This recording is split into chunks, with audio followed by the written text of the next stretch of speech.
اور اللہ جل شانہ نے اتنے خوبصورت انداز میں بیان فرمایا ہے کہ لعلکم تتقون، تاکہ تم پرہیزگار بنو، کیونکہ جب ہم پرہیزگار بنتے ہیں تو پرہیزگاری سے انسان کو کامیابی ملتی ہے، فلاح ملتی ہے، اور جسے فلاح ملتی ہے اس کو جنت نصیب ہوتی ہے۔ اور ایک چیز جو ہے وہ ضرور ذہن میں رکھنی ہے کہ روزہ رکھنے کا ہمارا جو مقصد ہے وہ اللہ کی رضا اور اللہ کی خوشنودی ہونا چاہیے، نہ کہ صرف یہی اس کے فوائد ہم لے لیں، طبی فوائد کہ ہماری باڈی جو ہے وہ اس کو صحت ملے گی، ہماری جو ہے وہ ڈائٹ کنٹرول ہو گئی ہے، یا یہ وہ مقاصد جو ہو گئے ہیں۔ اصل مقصد جو ہونا چاہیے روزہ رکھنے کا وہ ہونا چاہیے اللہ کی رضا، اللہ کی خوشنودی طلب کرنا۔ یہ وہی مثال ہو گئی کہ جیسے جب ہم روزہ رکھیں گے، اللہ کو راضی کریں گے، تو یہ جو باقی فوائد ہیں یہ بھی ہمیں آٹومیٹکلی ملیں گے۔ جیسے اب ہم آخرت کی جیسے ہم فکر کرتے ہیں تو اللہ پاک دنیا کو جو ہے وہ ہماری آٹومیٹکلی جو ہے وہ سیٹل کرنا شروع کر دیتے ہیں، کہ اس بندے کی دنیا جو ہے وہ آٹومیٹکلی اللہ پاک جو ہے نا اس کو سنوارنا شروع کر دیتے ہیں، جو اپنے اوپر آخرت کی فکر رکھتا ہے۔ لیکن جو دنیا کی فکر رکھتا ہے اور آخرت کو بھولتا ہے تو اس کی جو دنیا وہ اللہ پاک بکھیر کے رکھ دیتا ہے۔ تو روزے کا اصل جو ہونا چاہیے نا، ہمارا جو مین پرپس اور آبجیکٹو، وہ اللہ کی رضا ہونی چاہیے اور اللہ تعالیٰ سے تقوی مانگنا چاہیے، اللہ تعالیٰ سے پرہیزگاری حاصل کرنے کا جو ہے نا وہ ہمارا مین جو آبجیکٹو ہونا چاہیے۔ اور اس کے بعد ساتھ ساتھ جو بھی ہمیں فوائد ملتے ہیں تو وہ وہی بات ہے کہ سونے پہ سہاگا ہونے والی بات ہے۔ اچھا، روزے سے ریلیٹڈ میں چند رسول اللہ صلی اللہ علیہ وآلہ وسلم کی حدیث آپ لوگ کے سامنے پیش کرنا چاہتی ہوں، جو کہ بہت ایمان افروز ہیں۔ آپ لوگوں نے انتہائی غور سے ان کو سننا ہے، ٹھیک ہے؟ صحیح بخاری کی روایت ہے 1894، رسول اللہ صلی اللہ علیہ وآلہ وسلم کا ارشاد پاک ہے کہ روزہ دوزخ سے بچنے کے لیے ایک ڈھال ہے، اس لیے روزے دار نہ فحش باتیں کرے اور نہ جہالت کی باتیں، اور اگر کوئی شخص اس سے لڑے یا اسے گالی دے تو اس کا جواب صرف یہ ہونا چاہیے کہ میں روزے دار ہوں، اور یہ الفاظ وہ 2 مرتبہ کہے، یعنی کہ میں روزے دار ہوں، یہ الفاظ وہ 2 مرتبہ کہہ دے۔ اس ذات کی قسم جس کے ہاتھ میں میری جان ہے، یہ حدیث کے الفاظ ہیں، کہ روزے دار کے منہ کی بو اللہ کے نزدیک کستوری کی خوشبو سے بھی زیادہ پسندیدہ ہے اور پاکیزہ ہے۔ اللہ تعالیٰ فرماتا ہے بندہ اپنا کھانا پینا اور اپنی شہوات میرے لیے چھوڑتا ہے، روزہ میرے لیے ہے اور میں ہی اس کا بدلہ دوں گا، اور اسی کے ساتھ ساتھ دوسری نیکیوں کا ثواب بھی اصل نیکی کے 10 گنا ہوتا ہے۔ اور اسی طرح ایک اور روایت میں ہے جو کہ مشکات میں، جس کا نمبر ہے 1959، کہ ابن آدم کے ہر نیک عمل کو 10 گنا سے 700 گنا تک بڑھا دیا جاتا ہے۔ اس ماہ رمضان میں، یعنی رمضان کے مہینے میں، انسان کے ہر عمل کو 10 گنا سے 700 گنا تک بڑھا دیا جاتا ہے، یعنی کہ جو بھی آپ نیکی کرو گے اس کا جو آپ کو ثواب ہے وہ 10 ٹائمز سے لے کر 700 ٹائمز تک جو ہے وہ بڑھا دیا جاتا ہے، اس کا ثواب جو ہے۔ تو یہ کتنی بڑی بات ہے۔ اور اسی طرح صحیح بخاری کی روایت ہے 1898 کہ آپ صلی اللہ علیہ وآلہ وسلم نے ارشاد فرمایا کہ جب رمضان آتا ہے تو جنت کے دروازے کھول دیے جاتے ہیں، یعنی یہ وہ مہینہ ہے جس میں جنت کے دروازے کھول دیے جاتے ہیں، رمضان کا مہینہ۔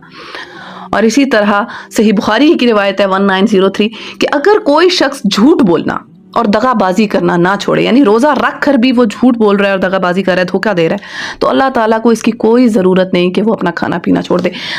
ہاں جی میری بہنوں، یہ ایک چیز ہے نا، اس کا خیال کرنا ہے کہ روزہ رکھ کر بھی ہم نے اپنے پیٹ کو بھی کنٹرول کر لیا، ٹھیک ہے،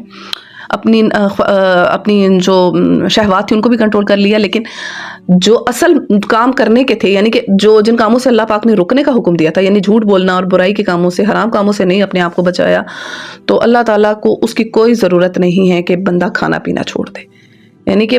اللہ پاک یہ نہیں کہہ رہے کہ آپ نے اپنے صرف منہ کے اوپر جو ہے وہ قدغن لگا دی ہے اور اپنے آپ کو کنٹرول میں رکھا ہوا ہے، اس کے ساتھ ساتھ حرام کاموں سے بچنا ہے، اور حلال جو یعنی کہ جو کرنے کے کام ہے، جو نیکیاں ان کو کرنا ہے، اور جو حرام کام جن سے روکا گیا ان سے رکنا ہے۔ یعنی کہ رمضان میں جو روزے کی جب آپ حالت میں ہو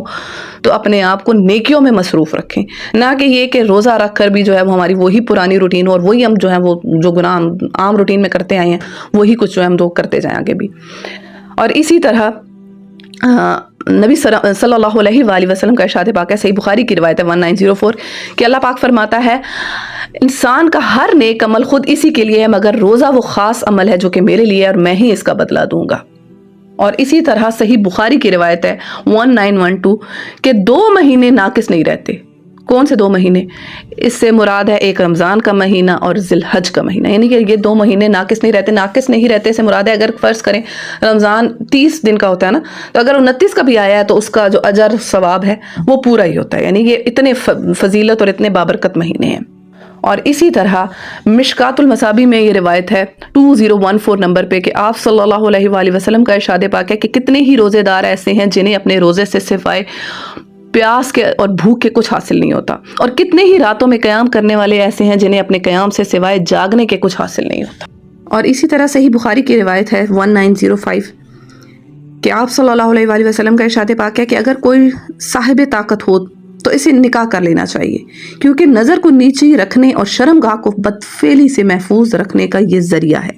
اور کسی میں نکاح کرنے کی طاقت نہ ہو تو اسے روزہ رکھنا چاہیے کیونکہ وہ اس کی شہوت کو ختم کر دیتا ہے۔ کتنی پیاری جو ہے نا وہ بات اس میں سکھائی گئی ہے، آپ صلی اللہ علیہ وآلہ وسلم نے ہمیں کتنی پیارے طریقے سے بات سمجھائی ہے، اور جو باتیں ہم نے ابھی تک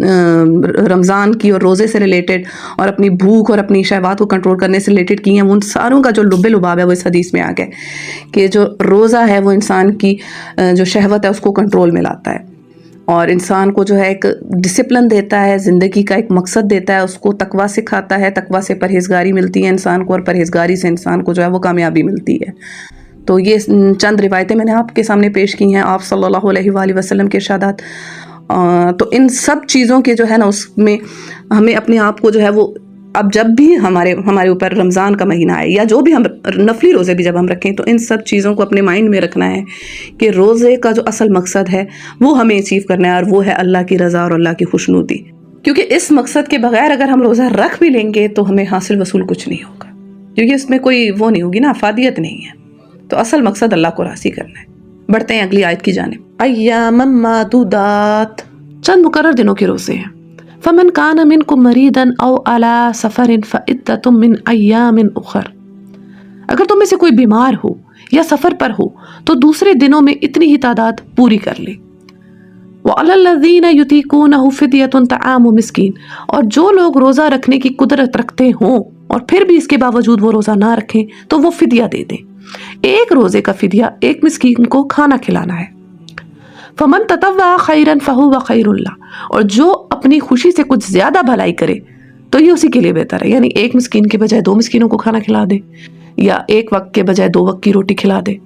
تو یہ ہے کہ وہ اپنے لیے جو ہے جتنا جو نیکی کمانا چاہے۔ وَأَن تَصُومُوا خَيْرٌ لَكُمْ إِن كُنتُمْ تَعْلَمُونَ، لیکن اگر تم سمجھو تو تمہارے حق میں اچھا یہی ہے کہ روزہ رکھو۔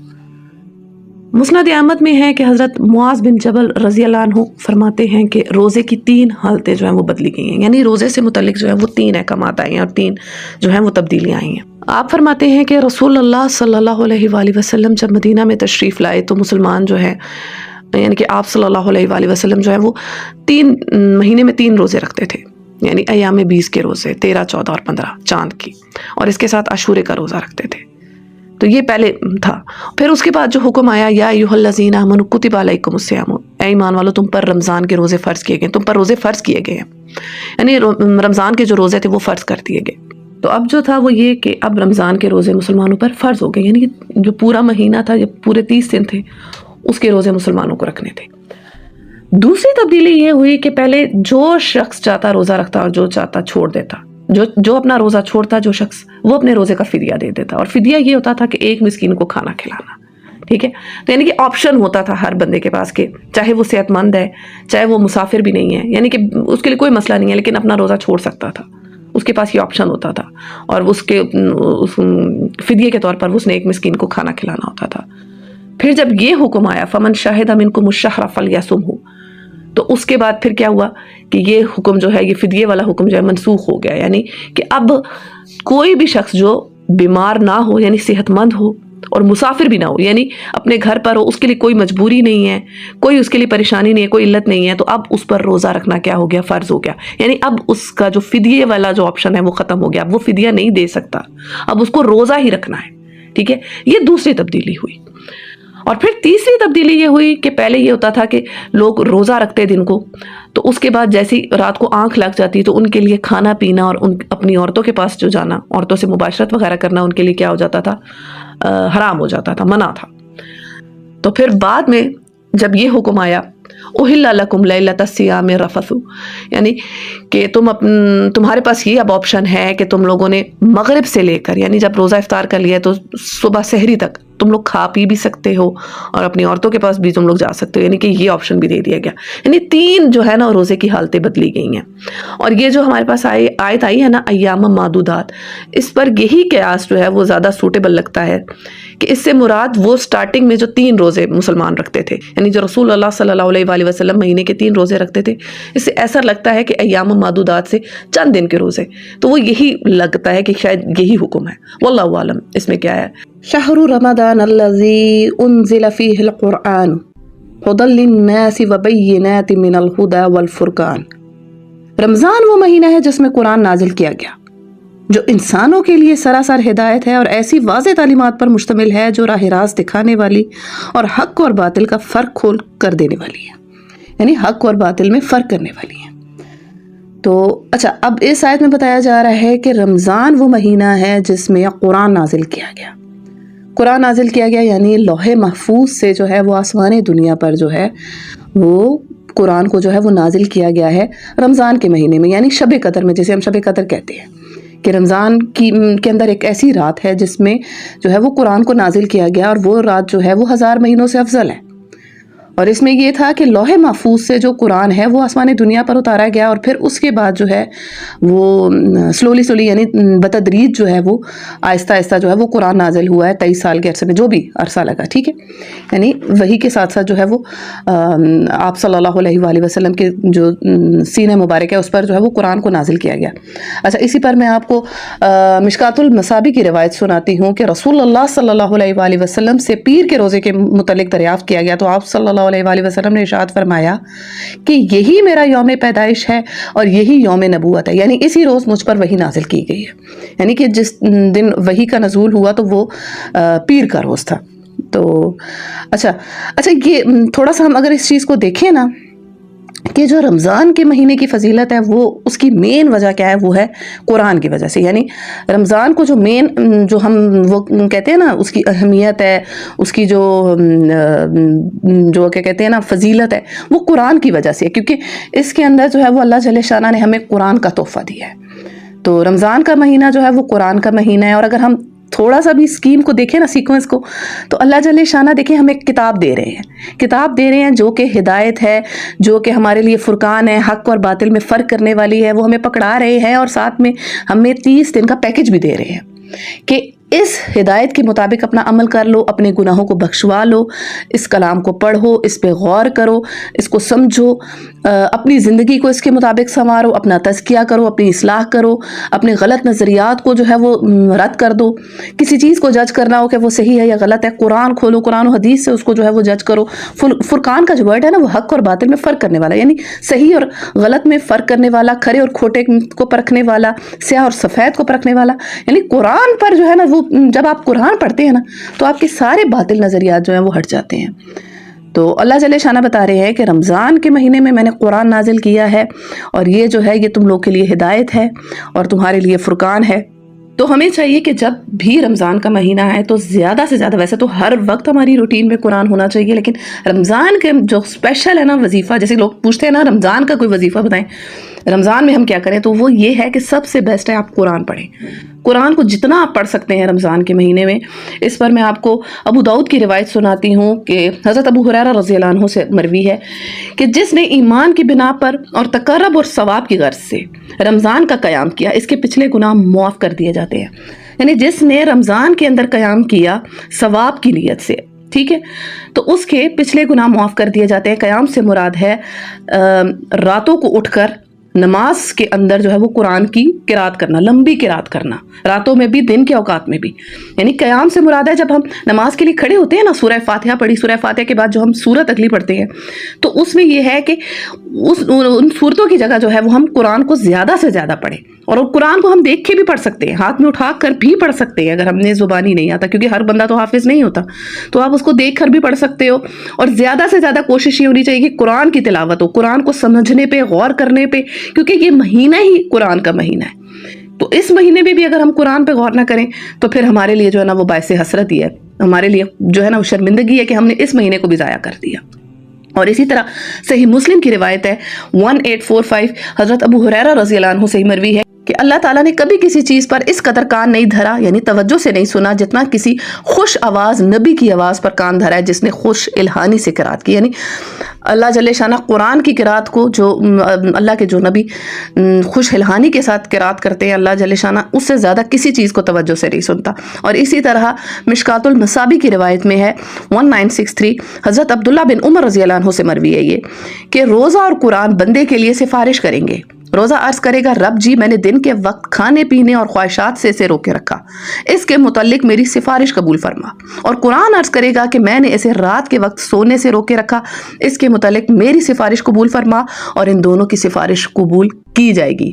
بالکل، یعنی روزہ جب ہم دن کے وقت روزہ رکھیں گے تو روزہ ہماری سفارش کرے گا کہ اللہ پاک اس کو دن بعد جو ہے میں نے کھانے پینے اور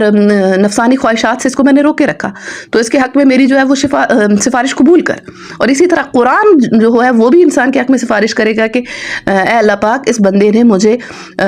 راتوں میں اٹھ کر جو ہے وہ مجھے پڑھا ہے، اس نے میرے ساتھ قیام کیا ہے، اس نے مجھ پر غور کیا ہے، مجھے وقت دیا ہے، اس نے مجھے اپنا وقت دیا ہے، تو اس کے حق میں میری سفارش قبول فرما. تو اللہ جل شانہ قرآن کی سفارش بھی قبول کریں گے. تو دیکھیں دو چیزیں ہمیں مل رہی ہیں، روزہ اور قرآن، اور دونوں جو ہے وہ رمضان میں آ رہے ہیں. تو رمضان جو ہے وہ ہمارا اسی طرح گزرنا چاہیے کہ دن میں روزہ ہو اور راتوں میں قرآن ہو. ٹھیک ہے، راتیں جو ہے ہماری قیام کرتے ہوئے گزریں، لمبے قیام کریں. ٹھیک ہے، تاکہ اور تھوڑے سے دن ہے، دیکھیں 1 مہینے کی بات ہوتی ہے، پتہ بھی نہیں چلتا انسان کو کب یہ گزر جاتا ہے. تو جب بھی رمضان کا مہینہ پائیں تو اپنی روٹین یہ رکھیں. اور غیر رمضان میں بھی اپنی روٹین یہ ہونی چاہیے کہ ہم جو ہے وہ راتوں میں جو ہے وہ ہم تہجد کی نماز میں، جیسے ہم قیام اللیل کہتے ہیں، اس میں ہم قرآن کو جو ہے وہ زیادہ سے زیادہ پڑھیں. اصل مقصد قیام کا یہی ہے، قیام اللیل، قیام سے مراد ہے کھڑا ہونا، اور لیل رات میں کھڑے ہونے کا مقصد ہی یہ ہے کہ آپ قرآن کو پڑھیں. یہ نہیں کہ آپ نے رکعت پوری کرنی ہے کہ میں نے 8 رکعت پوری کر لی، میں نے 20 پوری کر لی، یا میں نے جتنی جو بھی رکھتے ہیں ہم پڑھ رہے ہوتے ہیں. تو مین مقصد ہونا چاہیے قرآن کی تلاوت پہ اور قرآن کے اوپر غور و فکر کرنے میں. تو یہ چیز ہے. اچھا جی، اب آگے بڑھتے ہیں آیت کی جانب. فمن شہد منکم الشہر فلیصمہ، لہٰذا اب جو شخص اس مہینے کو پائے اس کو لازم ہے کہ اس مہینے کے پورے روزے رکھے. یعنی اب جو وہ پہلے حکم تھا کہ جو فدیہ دینا چاہے وہ فدیہ دے سکتا ہے، وہ حکم تو اب بالکل منسوخ ہے. اب جو بندہ صحت مند ہے اور اس پر کوئی مجبوری نہیں ہے تو اس کو روزہ رکھنا ہے. روزہ رکھنا جو ہے وہ اس پر لازم آ گیا. وَمَنْ كَانَ مَرِيضًا أَوْ عَلَى سَفَرٍ فَعِدَّةٌ مِّنْ أَيَّامٍ أُخَرَ. اچھا، یہ جو ہے نا رخصت ابھی بھی برقرار ہے کہ اور جو کوئی مریض ہو، ٹھیک ہے، مریض یا سفر پر ہو یا مسافر ہو تو دوسرے دنوں میں روزوں کی تعداد پوری کر لے. یعنی جو مریض ہو یا پھر مسافر ہو تو وہ اپنے جو روزوں کی تعداد ہے اس کو وہ بعد میں پورا کر سکتا ہے. اس کو جو یہ رخصت ہے وہ اللہ جل شانہ نے عنایت فرمائی ہے. اچھا، سفر میں جو روزہ ہے تھوڑا سا نا اس کے اوپر ہم بات کر لیتے ہیں. صحیح بخاری کی روایت ہے، یہ 1946 حضرت جابر رضی اللہ عنہ سے مروی ہے کہ رسول اللہ صلی اللہ علیہ وآلہ وسلم نے ایک شخص کو دیکھا کہ اس پر سایہ کیا گیا ہے، تو پوچھا کیا بات ہے؟ تو لوگوں نے کہا حضور صلی اللہ علیہ وآلہ وسلم یہ روزے سے ہے. تو پھر آپ صلی اللہ علیہ وآلہ وسلم نے فرمایا سفر میں روزہ رکھنا نیکی نہیں ہے. یعنی اس شخص کی حالت غیر ہو گئی روزہ رکھ کر. تو پھر آپ صلی اللہ علیہ وآلہ وسلم نے فرمایا کہ سفر میں روزہ رکھنا نیکی نہیں ہے. یعنی کہ سفر کے اندر اگر کسی شخص کو لگتا ہے کہ وہ سفر کرے